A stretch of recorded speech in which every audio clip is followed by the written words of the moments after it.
Se procedurat e hetimit të rastit të Batijes nuk ecën drejt rrugës së duhur, e thot edhe mbrojtja e familjes Behrami.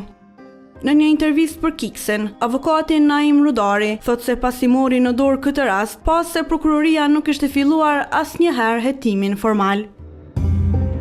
Pra rasti ka qenë duke u proceduar çuditërisht, sipas një raporti të veçantë të policisë. Policia nuk e ka bërë me kallëzim penal, por me raport të veçantë, e që prokuria ka ndërmarrë veprime hetimore, por sipas shkresave të prokurisë rezulton se nuk ka filluar hetimin formal, nuk ka nxjerrë vendim për fillimin e hetimit fare.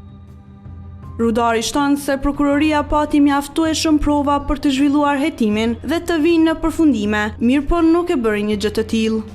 Pra prokuria në dorë ka pas vetëm prova fajsuese për bashkëshorten e të ndjerës apo dikë tjetër të familjes, së paku ka pas prova që e ndjera para se të bënte vetvarjen ka pësuar dhunë fizike.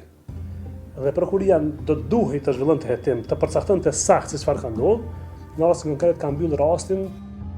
Për Kiksin, Rudari thot se prokurorisë nuk u ambushi syrin as përfundimi i ekspertit.